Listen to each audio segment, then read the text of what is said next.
And welcome to 7th and Elm Bar and Grill tonight here. This is the Greg Lansing Show, live from 7th and Elm Bar and Grill. I'm Brian Fritz, along with the head coach of the Sycamores, Coach Lansing. How are you doing tonight? Doing pretty good, Fritzy. How about yourself? Doing just fine, thank you. Had a very productive week last week with two good wins. You want to start with the road one? Yeah, well, let's see. That seems like a long time ago, doesn't it? It does. I was still recovering from the effects the day before Saturday's game there on Friday. Practice got over, and I felt like a truck had ran over me, and started thinking about the guys, how they must feel, and we really tried to make them, hey, you have to get rest, you have to drink a lot of fluids. We kind of worked on that going into that game. We knew it was going to be a brutal trip, two different 2.5-hour flights with a break in the middle, and it was a long trip. So I was really happy with without Jordan Barnes, a first-team all-conference caliber player. You go out there and just never gave San Jose State a chance. Well, and we talked, and I know I asked you this question for the pregame show, a little different audience. I'll ask it again. I just thought every aspect of that trip in terms of how you guys handled yourselves and took care of your business was as good as it could be. As a coach, you're always going to worry. You're going to worry even if Jordan Barnes goes on that trip. And I'll tell you what, the guys were confident. We knew a couple days before that JB wasn't going to be able to play, and that didn't faze the rest of the group. And we went out there and prepared tremendously. Other than maybe the freshmen, I thought everybody was really locked in and ready to go. So our practice the day before, our game day practice out there in San Jose was really good, and the guys were really sharp. And we've just been buying into the prep. We got Coach Town in here tonight, and like I said last time, he really talked to the guys about knowing thyself. Know the opponent, know thyself, and doing those things. And our guys took that to heart. And I think our preparation has been really good, like we have been in the past. That should be a given. You should really be locked in to your prep and what you're doing, and our guys are picking that up. Indiana State with an 86-57 win over San Jose State to start the week. You shoot 76% of the first half of that ball game. 65% for the ball game as Clayton Hughes with 23 points leads the way. Yeah, that wasn't the best defensive team we'll ever play here, that's for sure. Now they had they actually had two 6'11" guys that I thought were really talented and really skilled and athletic, and then another 6'10" guy behind that. So they play two big guys a lot, and we're a hard team to guard if you're going to do that kind of stuff. And we're in attack mode the entire time. Tyreek was terrific, having to play point guard, and Tyshawn as his backup coming in there and really having big minutes. But Clayton's got such a good personality. He's so positive and energetic, and sometimes you got to tighten that down a little bit. But he was really good, and I thought Dre and Devin, and then BK's just been so good with making effort plays to help us. Everybody that played scored, and all of our guys played. And I'm going to make a point. I thought a lot of their struggles defensively in that game had to do with the fact that we broke their spirit in the first 8 or 10 minutes of the game, and they basically knew it was over, and they were just playing to the final buzzer. Yeah, I think as a staff, we're talking about going out there. I think BC was probably the most confident any of them because he had the scout, and he knew kind of what they had. But as a head coach, you go out there, travel that far, you should win that game against that team. JB's not playing. The guys can make some excuses. So in my head, I'm going through all that stuff, and I'm trying to surrender to the outcome. That's another one of the Coach Towns things. But the guys were so good and prepared so well. And when we got off to that great start, we never gave them a chance. Even at halftime, I'm thinking, well, they're going to make a run now. We're going to have to be able to handle some adversity. We never gave them a sniff at it. And just a real good job of game prep going in, being ready for the scout, guarding them the way we need to guard them. You and I have talked a lot about it. We don't have just a tremendous, any one single guy, a great defender. So we have to be a defensive team, and that was pretty good out there.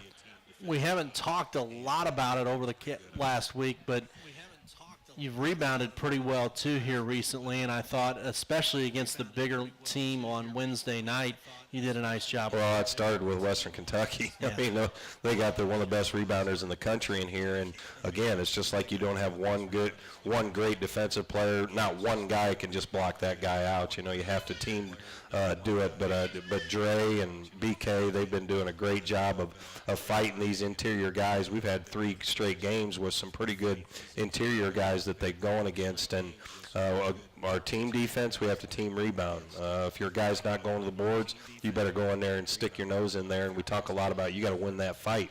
If you're helping somebody, you got to block his guy out. You got to go win that fight. And the guys have been good with it. They've been good with it. And you know the amount of three-point shots being shot in basketball games today.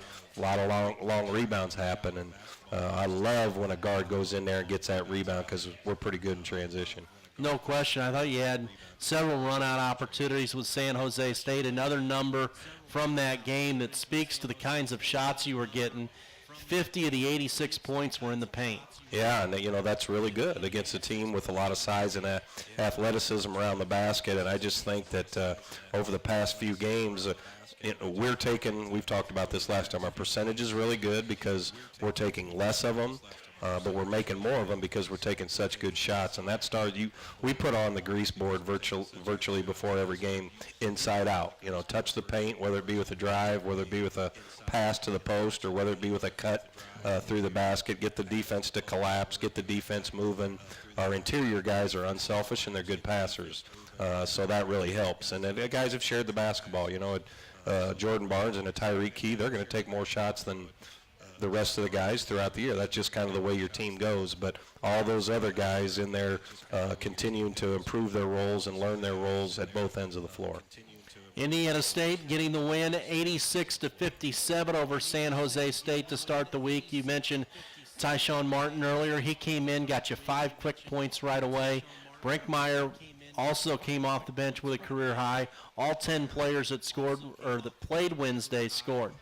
Yeah, that was really that's a great stat, you know, and it's a great stat that when everybody gets to play. And when we knew JB hadn't practiced some, you know, for over a couple weeks. He passed a test to see if he had a concussion, but we still didn't have him do much in practice, and he played those couple of games kind of throughout there, so it wasn't anything anybody did wrong. It was just what we had to do, and then he still had lingering symptoms after the Western Kentucky game, so we didn't take him. And right away we told Tyshawn, you know, that it doesn't matter. He prepares every day too, and said you're going to play, so just be ready. And he certainly was ready. And as a competitor and as a guy that loves to play, he really looked forward to it. He didn't come in there nervous. He didn't come in there bashful. He came in there to do his job and help his team. And Blake and D, you know, those are two guys that have to get a lot better with their game prep and the mental aspect of the game, and that happens all the time with freshmen. We got to keep helping those two guys. But one thing Blake does, when he gets on the court during a game, he's going to sprint every time. He's going to go after every rebound. He's going to work really hard. And he had to play about the last 5 minutes, I think, without practicing much, so he was pretty gassed. Indiana State opening the week with that win at San Jose State, 86-57. We'll take our first time out, come back, talk about the win over Wright State. And welcome back to 7th and Elm Bar and Grill. This is the Greg Lansing Show here tonight as Indiana State coming off a week with a pair of wins, and the Sycamores now, is it 5-1? Come on, Fritzy. I didn't have it written down. It's 5. Ace, help him out, man. 6-1. See, we're winning so much I can't keep up.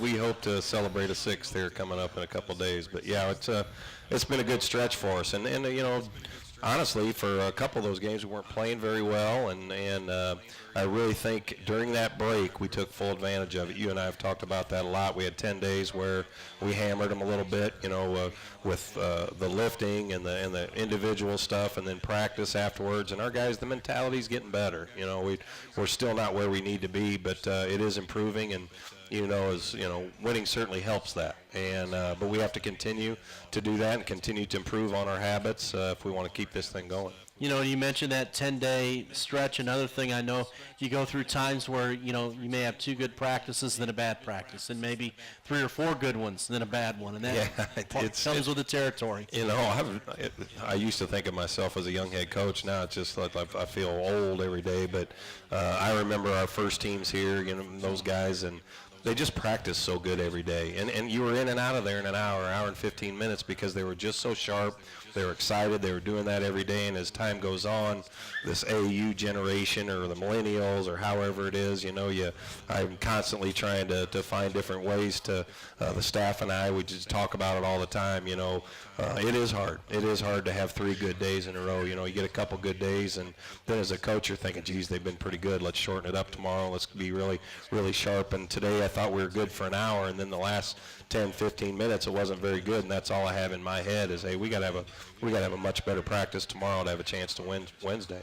And outside looking in, and I'll ask you, to me, the biggest difference I see is the focus and concentration. What do you see as a coach? It's huge. I mean, it's huge. I'd tell the guys all the time, I wasn't any great player, so I thought going into, if I'm going to go against somebody and he's better than me or quicker, more athletic, I better know everything I can about him and how am I going to take away his strengths and weaknesses. And a lot of guys, all these guys, just think they're really good, so naturally they don't think they have to worry about the opponent too much because we're just going to go out there and we're going to beat everybody, But there's an aspect of the preparation. When Coach Town talked to our guys, he talked about you got to know that course. You got to get out there.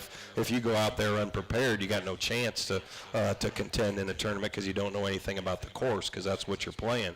With our guys, you got a good opponent for the rest of the duration here, and if the talent's equal, the more prepared team's going to win. And if you're the more prepared team, even against a more talented team, you're going to have a chance to win. And it's just that I mean, as coaches, that's what we do. That's what we do. And BC and Belch and TP work so hard on it, getting them ready and giving them a great plan that it's really frustrating when they don't follow it. If you follow it, if our guys follow what the coaches give them, we're going to have to have a chance to win every one of our games. Indiana State winning 69-63 over Wright State on Saturday, and it was nice to have Jordan Barnes back. Yeah, there was one guy on the floor in a white uniform that had some juice, and that was JB. And another one that was worried about. We really didn't do anything other than mental stuff as far as preparing for Wright State. We landed at 6:30 in the morning. You were with us. We landed early in the morning, and it's hard for the guys to just go home and go to bed. They got classes the next day. We tried to feed them, get them over, and just get them on their feet for a little bit and do a little regen with Andrew Main, our strength coach, and the guys did a good job with that. Talk about Wright State. Belch had his stuff ready, so we went through that. And then the next day again, we still couldn't do much other than get them going up and down briefly.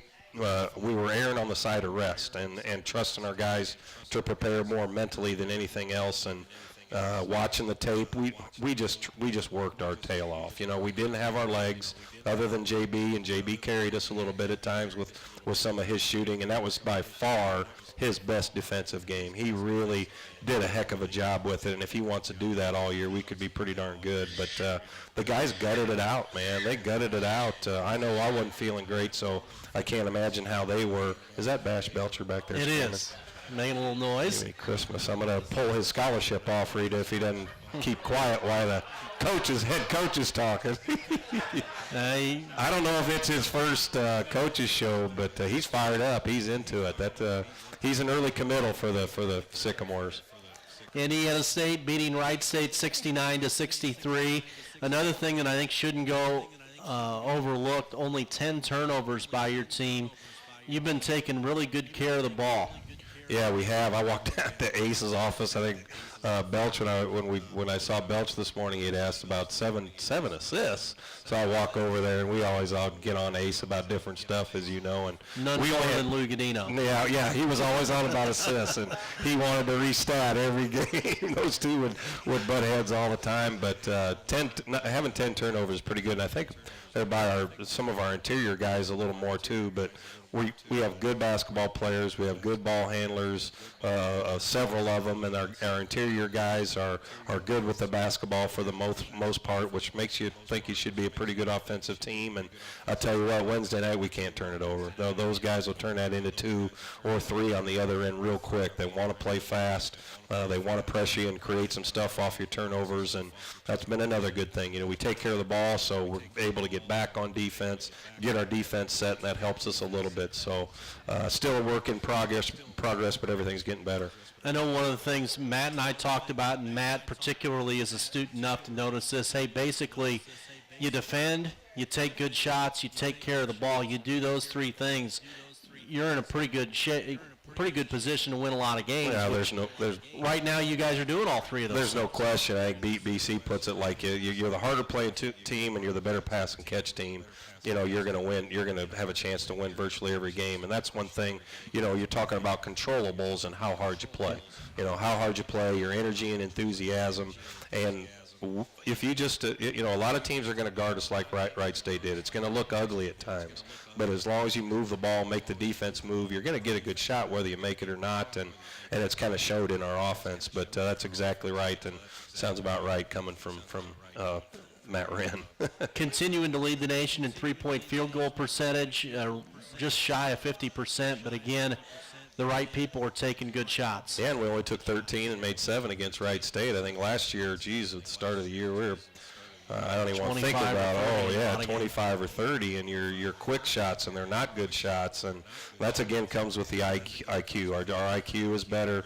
The focus and the attention to detail by our guys is better in doing those things, and it's an unselfish group, and I'm not saying that we were selfish so much in the past couple of years, but we're a little more than what we'd like to be. And these guys share it. They trust each other. I showed we had a clip where Tyshawn I think only played a minute or two, but he got the ball out. He threw it ahead to Tyshawn because Tyshawn, he's got every confidence in Tyshawn making the right play. Tyshawn put it on the floor, sucked in the defense, threw it right back to JB for a wide open three. And that's the thing. If you trust your teammates to make plays and give up maybe what is a decent shot or a good shot, make that extra pass and get a great shot, that really helps your offense. Another offensive observation, seems like we're dribbling it less and passing it more. Yeah, and you constantly, I think even early in the year, you look at Tyreek and you look at JB, and when our offense is stagnant, we're really stagnant against Ball State because you may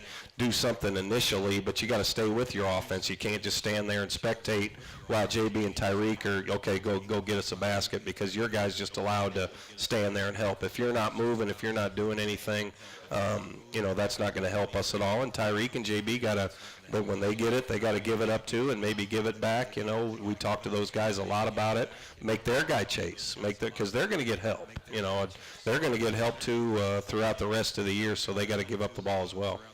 Your rotation of big men right now, with Rickman and Kessinger kind of rotating there at the 5, and Thomas and Holston, and D. Walsh has come in off the bench, kind of in that front court spot. How do you feel like those rotations, is that shaken out the way you hoped it would?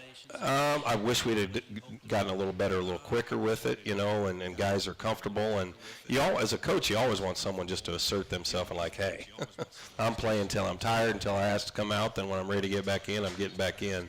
So we want to have that happen a lot. But what we've liked is about everybody that's played is contributing. Everybody that comes off the bench is taking advantage of their minutes at either end of the floor, helping us make plays. And we're going to have to, because, we're a team that's going to add a couple pretty good players on December 16th. So every one of these guys knows that, and they're like trying to establish a role and an identity for each other, because we're going to have to deal with that as well. Indiana State getting set for North Texas on Wednesday. A reminder, Indiana State women's basketball coming up in just a few minutes from over at the Holman Center as Indiana State, their home opener, they'll take on IUPUI. We'll take our final timeout with Coach Lansing. Back to wrap it up. This is the Indiana State Coaches Shows from Sycamore Athletics.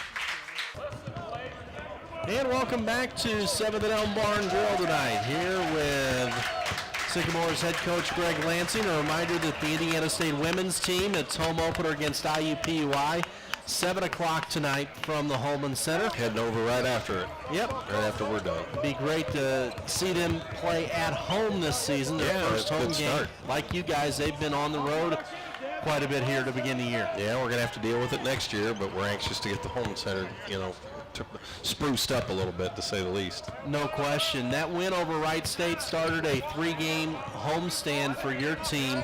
Talk about the importance of these 3 home games, not just for these 3, but also knowing that then there's going to be 5 straight away from the Holman Center that include at TCU, at Loyola, bookending the Hawaii trip. Yeah, there's no question. I was kidding Tom here, Tom Hellman. Their group is always so supportive, I think, because they're standing up all the time. They get in every highlight on TV or any of that I see, and we need more in that. I just look back to the Western Kentucky game where we're playing a really, really good team, and it's down at the stretch, and, you know, I don't like to do the waving my arms thing to get people up, but, hey, we need to get these guys excited, and I really felt good. I think we had a few more people there against Wright State, and at the end of the game, those big possessions, people were up and cheering, and our guys appreciated it. They were into it. We're going to need that Wednesday and Saturday as well, and let's just continue to build on it. We'll just continue to build on it. We have so many good fans. Let's just get all those people, bringing more people in, and keep this thing going. It's a North Texas team that's also off to a very good start this year, and, you know, we saw them a year ago, an overtime game, and a very good team coming in here Wednesday. Yeah, they're 8-1. There's no question. Their only loss was at Oklahoma, and they were down 2 at half, and we're leading them in the second half, and that's Alante's where he was, where he got his degree and played for 4 years. So our guys need to be inspired to get him a win on that. This is a really good team, really athletic, in a really good conference, and just kind of like what they all are when they come in here. So it's going to take our best game. It really is. It's going to take our best game. Our guys have been playing awfully hard. We got to continue to play hard and keep cleaning up things at both ends of the floor. Indiana State off a 69-63 win over Wright State. I mentioned this during the postgame. 2 key second-half timeouts for you guys. After you called the timeout, up 1, 47-46, you went on a 10-1 run to really create the separation. And then late, when they had again cut it to 2, Clayton Hughes had a basket and a key 4-0 run for your team late.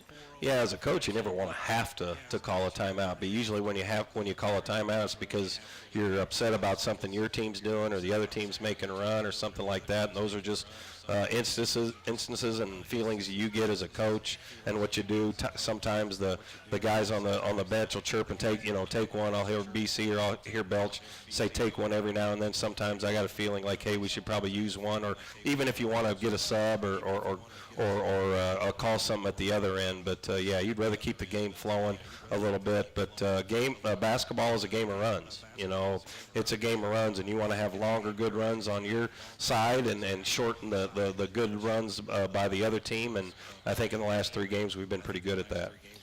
A second home game this week for you on Saturday against Turman State. I'm just bringing that up because I know their head coach, somebody that played for you when you were at Iowa. Yeah. Usually, you know me well enough. I don't want to talk about the next opponent, but that's the reason why we play, Division II teams in this. One, it's hard to get in the Holman Center at times, and you need to have some home games, and you're allowed to do it, and it doesn't hurt your RPI. And we always play something like a Stan Gerard at University of Indianapolis, and now with Truman and McKendree, it's people we know. And Jeff Horner, he committed to us at Iowa just right after his freshman year, so I was recruiting him as soon as I left here my first time and was over there. I've known him and his dad since he was that old, and he's just a good man and a good guy, and was a tough. He's a Michael Mentzer type. He's one of those types of guys as a player, and it'd be good to get him over here. It'd be great to see him. My folks are coming over, so they're excited to see him too. Let me ask you this, having traveled a little bit in the Midwest, how similar are Indiana and Iowa as states to recruit? Oh, there's a lot more players in Indiana. I mean, there's no question. I mean, even though I'm from Iowa, I'm not gonna make a claim like it's better basketball. I will say this: it's much like the state of Indiana. There are so many good coaches in that state. Guys that just work their tail off, are really, really good. In Iowa, we used to only be able to see our own team, your own guys, for 10 days in the summer. Now it's unlimited. Kind of like it is in Indiana. But there's a lot more talent from top to bottom here in the state, a lot more college-type basketball players. But what's done over there, it's played very well, and it's coached very well, and I think even a little more in Iowa compared to Indiana as guys play other sports. Yeah, they're playing football and coming right into basketball, so that'd be a difference. Indiana State with North Texas coming up on Wednesday night at the Holman Center. Just a few keys for the fans that are here for that ball game. What are some things they should look for? And when watching the game, be like, if we're doing this well, we're probably in pretty good shape. Keys for the fans are to come Wednesday night and stand up and be as loud as you can That'd be a great one for us. We're going to have to continue what we're doing as far as a team defensively, and that's going to start with taking care of the ball, not giving them stuff up in transition. They really want to push it. It's going to be some of the same stuff you hear. Give them nothing easy. Really fight and play as a team defense, and no second shots. They had 14 offensive rebounds against Oklahoma, and you just can't get those up. Offensively, compared to Wright State, this is a team that's going to pressure you a little more, get after you, try to take some things away, but you're going to have patience on that as well. But not turn the ball over and win the battle on the boards, I think you'll be looking pretty good. Well, Coach, we certainly appreciate the time, and best of luck coming up to you here this week. Thanks, Fritzy. That's Greg Lansing. That's going to do it for us tonight from 7th and Elm Bar and Grill. Indiana State women's basketball is up next. The pregame show is coming your way right now. Take it away, Andrew.